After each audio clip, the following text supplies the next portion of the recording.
Hi hello friends, ನಮಸ್ತೆ. ಎಲ್ಲರೂ ಹೇಗಿದ್ದೀರಾ? ಎಲ್ಲರೂ ಚೆನ್ನಾಗಿದ್ದೀರಾ ಅಂದ್ಕೊಂಡಿದ್ದೀನಿ. ಹೋಪ್ ನಾನು ಕೂಡ ಚೆನ್ನಾಗಿದ್ದೀನಿ. Welcome back to my YouTube channel. Friends, ಎಲ್ಲರೂ ಚೆನ್ನಾಗಿದ್ದೀರಾ ಅಂದ್ಕೊಂಡು ಭಾವಿಸ್ಕೊಂಡು ಇವತ್ತಿನ ಒಂದು ವಿಡಿಯೋನ ಸ್ಟಾರ್ಟ್ ಮಾಡಿಬಿಡೋಣ. ಸ್ನೇಹಿತರೆ, ಇವತ್ತಿನ ಒಂದು ವಿಡಿಯೋದಲ್ಲಿ ಗೃಹಲಕ್ಷ್ಮಿಯರಿಗೆ ಭರ್ಜರಿ ಗುಡ್ ನ್ಯೂಸ್ನ ರಾಜ್ಯ ಸರ್ಕಾರ ನೀಡಿದೆ. ಸ್ನೇಹಿತರೆ, ಏನು ಗುಡ್ ನ್ಯೂಸ್ ಅನ್ನೋದನ್ನು ತಿಳಿಸ್ಕೊಡ್ತೀನಿ. ಇದರ ಜೊತೆಗೆ ನಿಮ್ಮ ಒಂದು ಪಡಿತರ ಚೀಟಿ ರದ್ದಾಗುವುದನ್ನು ತಪ್ಪಿಸಿಕೊಳ್ಳಲು ಏನು ಮಾಡಬೇಕು ಅನ್ನೋದನ್ನು ಇದೇ ವಿಡಿಯೋದಲ್ಲಿ ತಿಳಿಸ್ಕೊಡ್ತೀನಿ. ಇದನ್ನೆಲ್ಲ ತಿಳ್ಕೊಬೇಕು ಅಂದರೆ ನೀವು ಏನು ಮಾಡಬೇಕು, ವೀಡಿಯೋನ ಕಟ್ ಮಾಡಿ ನೋಡಬಾರ್ದು. ಏನಾದರೂ ಕಟ್ ಮಾಡಿ ನೀವು ವೀಡಿಯೋ ನೋಡಿದ್ರೆ ನಿಮಗೆ ಮಧ್ಯದಲ್ಲಿ ಏನೋ ಒಂದು ಇನ್ಫಾರ್ಮೇಷನ್ ತಿಳಿಸ್ತಿರ್ತೀನಿ, ಅದನ್ನು ಕಟ್ ಮಾಡಿಕೊಂಡು ನೀವು ಮುಂದೆ ಹೋಗಿ ವೀಡಿಯೋ ನೋಡ್ಕೊಂಡು ಹೋಗಿರ್ತೀರ. ಸೊ ಹಾಗಾಗಿ ಎಲ್ಲ ವೀಡಿಯೋದಲ್ಲಿ ನಮಗೆ ಹೇಳೋದೊಂದೇ, ಬಿಗಿನಿಂದ ಎಂಡ್ ತನಕ ಅಂದರೆ ಮೊದಲಿಂದ ಕೊನೆಯ ತನಕ ವೀಡಿಯೋ ನೋಡಿ. ವೀಡಿಯೋದಲ್ಲಿ ಒಳ್ಳೆ ಮಾಹಿತಿ ಸಿಕ್ಕಿದ್ದಲ್ಲಿ ವೀಡಿಯೋಗೊಂದು ಲೈಕ್ ಮಾಡಿ. ಇನ್ನೂ ಸಬ್ಸ್ಕ್ರೈಬ್ ಮಾಡ್ಕೊಂಡಿಲ್ಲ ಅಥವಾ ಹೊಸದಾಗಿ ವಿಸಿಟ್ ಮಾಡಿ ಏನಾದರೂ ವೀಡಿಯೋ ನೋಡ್ತಿದ್ರೆ ಸಬ್ಸ್ಕ್ರೈಬ್ ಮಾಡ್ಕೊಳ್ಳಿ. ಹೆಚ್ಚು ಫ್ಯಾಮಿಲಿಗೆ, ಫ್ರೆಂಡ್ಸ್ಗೆ ವಿಡಿಯೋನ ಶೇರ್ ಮಾಡೋದ್ರಿಂದ ಅವರು ಕೂಡ ಹೊಸ ಅಪ್ಡೇಟ್ಗಳನ್ನ ತಿಳ್ಕೊಳ್ಳಿ ಅಂತ. ಓಕೆ, ತಡ ಮಾಡೋದು ಬೇಡ, ಗೃಹಲಕ್ಷ್ಮಿ ಕಡೆ ಗಮನ ಕೊಟ್ಬಿಡೋಣ. ಸ್ನೇಹಿತರೆ, ಗೃಹಲಕ್ಷ್ಮಿ ಯೋಜನೆ 13ನೇ ಕಂತು ಏನಾದರೂ ನಿಮಗೆ ಜಮಾ ಆಗಿಲ್ಲ ಅಂತಂದರೆ ಲಕ್ಷ್ಮಿ ಹೆಬ್ಬಾಳ್ಕರ್ ಅವರು ಏನು ತಿಳಿಸಿದ್ದಾರೆ ಅಂತಂದರೆ ಅಕ್ಟೋಬರ್ ಎಂಡ್ ಅಂದರೆ 31ನೇ ತಾರೀಕು ಒಳಗಡೆ ನಿಮಗೆ ಗೃಹಲಕ್ಷ್ಮಿ 13ನೇ ಕಂತು ಜಮಾ ಆಗುತ್ತೆ ಅಂದ್ಬಿಟ್ಟು ತಿಳಿಸಿದರು. ಆದರೆ ಡೇಟ್ನ ಮುಂದೂಡಿಕೆ ಹಾಕಿದ್ದಾರೆ. ಅಂದರೆ ನವೆಂಬರ್ 1ನೇ ವೀಕ್ ಅಂತಂದರೆ 15ನೇ ತಾರೀಕು ಒಳಗಡೆ ನಿಮಗೆ ಗೃಹಲಕ್ಷ್ಮಿ 13ನೇ ಕಂತು ಬರ್ತಾ ಹೋಗುತ್ತೆ. ಯಾರಿಗೆಲ್ಲ ಬಂದಿಲ್ಲ ಅವ್ರಿಗೆ, ಯಾರಿಗೆಲ್ಲ ಬಂದಿದೆ ಅವ್ರಿಗೆ 14, 15ನೇ ಕಂತು 4,000 ಒಟ್ಟಿಗೆ ಜಮಾ ಮಾಡ್ತಾರೆ. ಅದು ಯಾವಾಗ ಜಮಾ ಮಾಡ್ತಾರೆ ಅನ್ನೋದನ್ನ ನೀವು ಕೇಳೋದಾದ್ರೆ ಸ್ನೇಹಿತರೆ, ಗೃಹಲಕ್ಷ್ಮಿ 14 ಮತ್ತು 15ನೇ ಕಂತಿನ ಹಣನ 4,000ನ 15ನೇ ತಾರೀಕು ಅಂದರೆ ನವೆಂಬರ್ 15ನೇ ತಾರೀಕಾದ ನಂತರ ನಿಮಗೆ ಬಿಡುಗಡೆ ಮಾಡ್ತೀವಿ ಅಂದ್ಬಿಟ್ಟು ಲಕ್ಷ್ಮಿ ಹೆಬ್ಬಾಳ್ಕರ್ ಅವರು ಹೊಸ ಅಪ್ಡೇಟ್ನ ಕೊಟ್ಟಿರೋಂಥದ್ದು.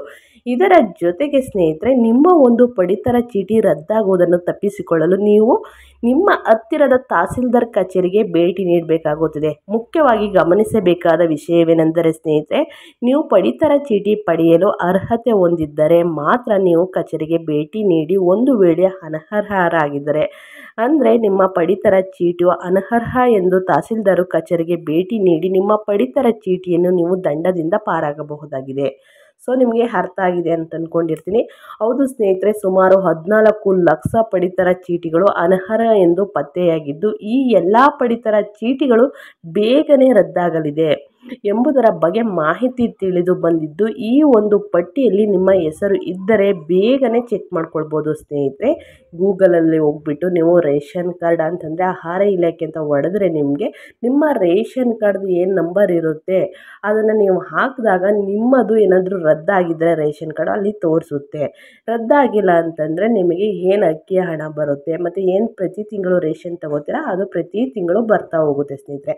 ನಿಮ್ಗೆ ಅದು ಗೊತ್ತಾಗಲ್ಲ ಅಂತಂದರೆ ಮೈಸೂರು ಗ್ರಾಮವನ್ನು ಬೆಂಗಳೂರನ್ನು ಇಲ್ಲಿ ಹೋಗಿ ಕೇಂದ್ರಗಳಲ್ಲಿ ಹೋಗಿ ನೀವು ವಿಚಾರಿಸಿದಾಗ ನಿಮಗೆ ಗೊತ್ತಾಗುತ್ತೆ, ನಿಮ್ಮ ರೇಷನ್ ಕಾರ್ಡ್ ರದ್ದಾಗಿದೆ ಅಂದ್ಬಿಟ್ಟು ತಿಳಿಸ್ಕೊಡ್ತಾರೆ.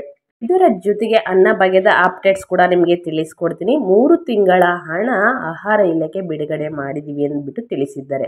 ಆದರೆ ಸಾಕಷ್ಟು ಫಲಾನುಭವಿಗಳಿಗೆ ಏನು ನೀವು ಅಕ್ಕಿಯ ಬದಲು ಹಣ ಕೊಡ್ತಾ ಇದ್ರೆ ಅದು ಖಾತೆಗಳಿಗೆ ಜಮಾ ಆಗಿಲ್ಲ ಅಂತಂದ್ಬಿಟ್ಟು ದೂರು ನೀಡ್ತಾ ಇದ್ದಾರೆ ಅಂತಲೇ ಹೇಳ್ಬೋದು.